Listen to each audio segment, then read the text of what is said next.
Russia is warning that the situation between Iran and the United States is no longer just tense, it is explosive.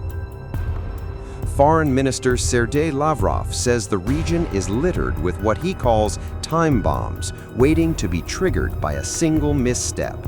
Moscow, he insists, will not impose itself as a mediator between Iran, Israel, or the United States, but admits the stakes stretch far beyond Tehran, threatening the entire Middle East.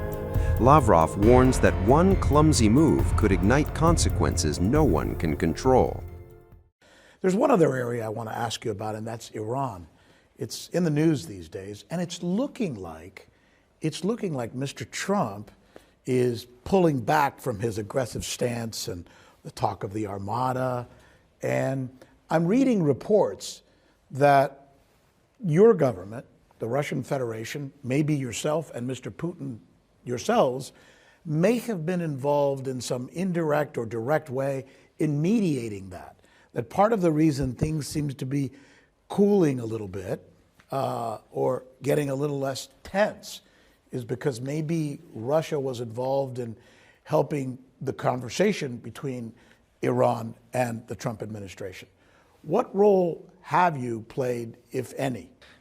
Right now, we are not forcing ourselves as middlemen to Israel or Iran or the United States. In our contacts with them, we just discuss this situation.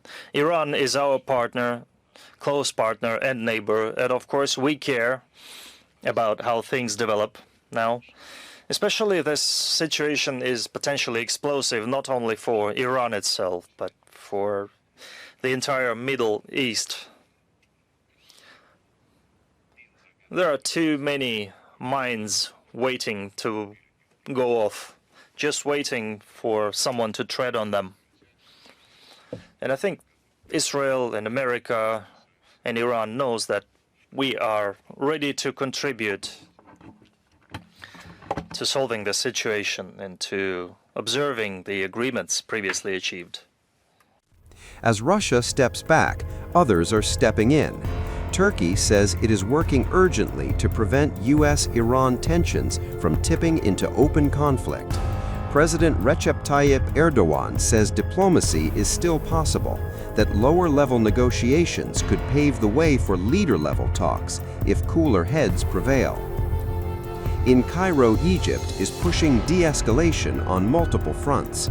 Its foreign minister has held intensive calls with officials from Qatar, Oman, Iran, and the United States, all focused on stopping the spiral before it turns into war. A planned U.S.-Iran meeting in Oman is now emerging as a critical pressure point, but Washington's tone is anything but conciliatory. U.S. President Donald Trump has issued a blunt warning to Iran's supreme leader. He should be very worried, Trump says. Should the supreme leader in Iran be worried right now? I would say he should be very worried, yeah, he should be. As you know, they're negotiating with us. I know they are, but the protesters have said, you know, where are the Americans? You promised them we would have their back. Do we still have their back? We've had their back, and look, that country's a mess right now because of us. We went in, we wiped out their nuclear. So that's the question. If we wipe them out, we have peace in the Middle East. Yeah. If I didn't take out their nuclear, think of it. If we didn't take out that nuclear, we wouldn't have peace in the Middle East. Tensions have surged following Iran's violent crackdown on nationwide protests, prompting the U.S. to deploy a military armada and openly threaten further action.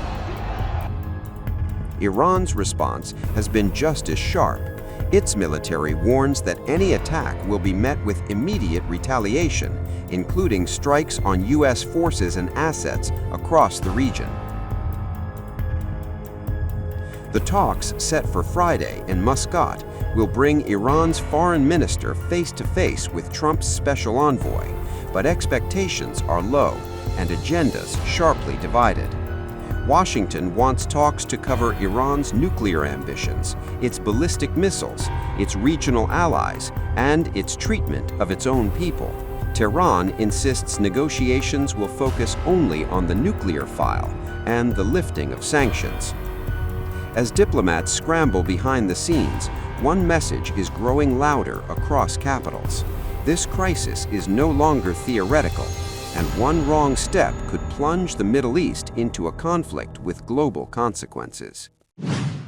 And on Iran, sir, can you say what your threshold for military action is? Well, I can't tell you what I'm going to do because right now, we have a tremendous force going there, just like we did in Venezuela, even bigger. And they'll be there soon, and I'd like to see a deal negotiated. I don't know that that's going to happen, but I mean, if I knew I wouldn't be able to, I wouldn't tell you. I'd be very foolish if I would tell you. But right now we're talking to them. We're talking to Iran, and if we could work something out, that'd be great. And if we can't, probably bad things would happen. When Iran erupted in protests and riots, Donald Trump promised help is on its way to the Iranian dissenters. The US military even positioned a massive naval armada within striking distance of Tehran's coast. But as Trump's envoy Steve Witkoff is set to meet Iranian Foreign Minister Abbas Araghchi on Friday, US analysts have warned that Trump may face a credibility test if threats are not followed by action. Trump has drawn a red line by threatening action against Supreme Leader Ali Khamenei, whose regime is accused of killing thousands of protesters in recent weeks. Iran accused foreign powers, including the US and Israel, of instigating the violence and arming rioters.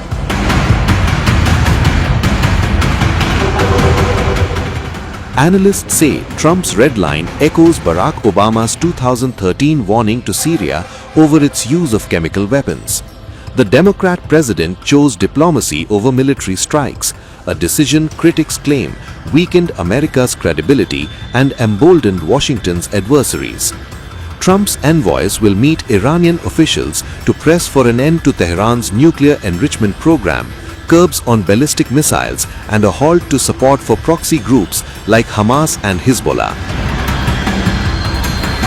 Amid diplomatic efforts, tensions on the ground continue. Earlier this week, the US Central Command said that American forces shot down an Iranian drone as it aggressively approached the USS Abraham Lincoln while the aircraft carrier was operating in international waters in the Arabian Sea.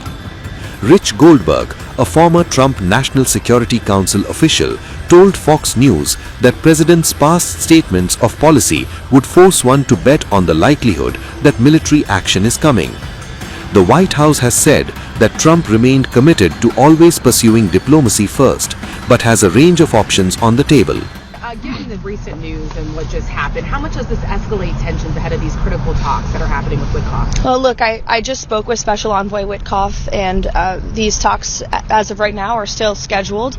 President Trump is always wanting to pursue diplomacy first, but obviously it takes two to tango. You need a willing partner to achieve diplomacy, and that's something that Special Envoy Witkoff is intent on exploring and discussing. As always, though, of course, the president has a range of options on the table with respect to Iran.